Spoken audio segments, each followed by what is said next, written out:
রকম ভয়াবহ নির্যাতন তারা করেছে, এটা আপনারা যারা নির্যাতন দেখেন নাই তারা কিন্তু অনুভব করতে পারবেন না। আমাদেরকে রিমান্ডে নিয়ে অমানসিক অত্যাচার করেছে। প্রিয় বন্ধুগণ, আপনারা শুনলে অবাক হয়ে যাবেন যে আমি একজন মন্ত্রী ছিলাম, আমি বিএনপির কেন্দ্রীয় নেতা, সংগ্রাম করে আজকে এই পর্যন্ত এসেছি, সংসদ সদস্য ছিলাম। আমাকে যে নির্যাতন করেছে আপনাদের সামনে বর্ণনা করতে গেলে আপনারা কিভাবে সেটা গ্রহণ করবেন জানি না। আমি আমার সেই নির্যাতনের কাহিনী বলতে চাই না, শুধু একটি কথা বলতে চাই। একদিন এমন ভাবে আমাকে নির্যাতন করা হয়েছিল, সারা রাত্রি, পরের দিন সকালে কোর্টে অর্ধমিত অবস্থায় আমাকে চালান করা হয়েছিল। অর্ধমিত অবস্থায় কোর্টের বারান্দায় পড়েছিলাম। ম্যাজিস্ট্রেট আমাকে দেখে সেই দিন আবার রিমান্ডে চেয়েছিল, রিমান্ড না দিয়ে আমাকে জেলখানায় পাঠিয়েছিল।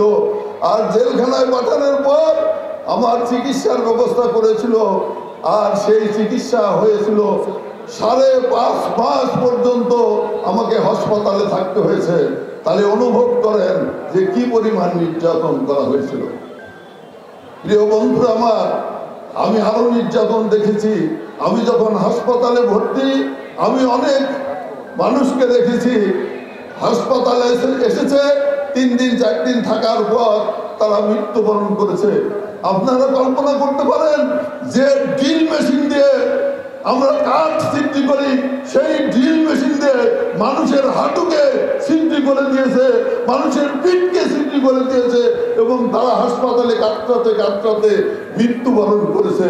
তাহলে উপলব্ধি করতে পারেন কি ফ্যাসিস্ট সরকার ছিল। আমার সাথেই আমাদের অনেক মৌলানা ছিল, মৌলানা সালাম। এই 21 আগস্ট গ্রেনেড হামলার সময় তিনি পাসপোর্ট নিয়ে পাকিস্তানে ছিলেন, এখানে ছিলেন না। এখানে ছিলেন আব্দুল হাই সাহেব, আমাদের সাথে ছিলেন। তিনিও সেই আরব দেশে, তার পাসপোর্ট ছিল, আরব দেশে তিনি ইমামতি করছেন।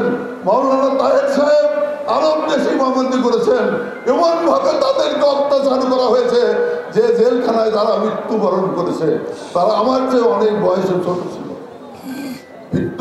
প্রিয় বন্ধুগণ, যখন আমাদেরকে 1918 সালে ফাঁসি দেওয়া হইল, ফাঁসির আদেশ দেওয়া হইল, সেই ফাঁসির আদেশ দেওয়ার পরে কন্ডেম সেলে আমাদেরকে রাখা হয়েছিল।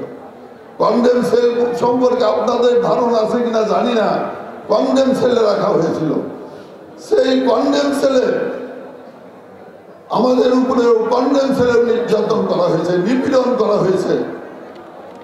দীর্ঘ 6 বছর এক দিন থাকতে দেখেছি আমার পাশের রুম, তার পাশের রুম থেকে মানুষকে নিয়ে ফাঁসির আকাশকে ঝুলানো হচ্ছে। তখন আমাদের অন্তরটা কেমন করেছে আপনারা নিজেরা উপলব্ধি করেন। প্রিয় বন্ধুগণ, এইভাবে নির্যাতন করতে করতে 20 সাল থেকে 24 সালে সরকার পতনের আগ পর্যন্ত আমার পরিবারের সাথে পর্যন্ত একটি লোককেও দেখা করতে দেওয়া হয় নাই। কাজেই এই নির্যাতন একের পর এক, যদি আমি 22 দিন 25 দিন রিমান্ডে ছিলাম, প্রত্যেক দিনের নির্যাতনের কথা যদি আপনাদেরকে বলি আপনাদের লোম শিহরি উঠবে, গা শিহরি উঠবে। সময় নাই, আমি বলতে চাই না। শুধু এই কথাই বলতে চাই, পরম করুণাময় আল্লাহ তাআলা অত্যাচারীদেরকে কোনোদিন ক্ষমা করে নাই। এই সেখানে ক্ষমা করে নাই, ক্ষমা করে নাই। আল্লাহ তাআলা ছাড় দেন, কিন্তু আল্লাহ তাআলা ছেড়ে দেন না। শেখ হাসিনাকে ছেড়ে দেন নাই, ছেড়ে দেন নাই। আজকে মানুষের দ্রব্যমূল্য বৃদ্ধি পেয়েছে, ট্যাক্স বৃদ্ধি পেয়েছে, খাজনা বৃদ্ধি পেয়েছে। মানুষ আজকে হাহাকার করছে, ক্রয় ক্ষমতা তাদের নাগালের বাইরে চলে গিয়েছে। আমি সরকারকে অনুরোধ করব যে আপনারা এগুলো সামাল দিতে পারতেছেন না। আজকে একটি গণতান্ত্রিক সরকারি বারে গণতান্ত্রিক সরকারের মধ্য দিয়ে এই দেশের অবস্থার পরিবর্তন করতে পারে। তাই আমি সরকারকে আহ্বান করতে চাই, এই সংবর্ধনা সভার মধ্য দিয়ে কাল ক্ষেপণ না করে অনতিবিলম্বে দ্রুত সংস্কার করে নির্বাচনে রোড ম্যাপ ঘোষণা করেন।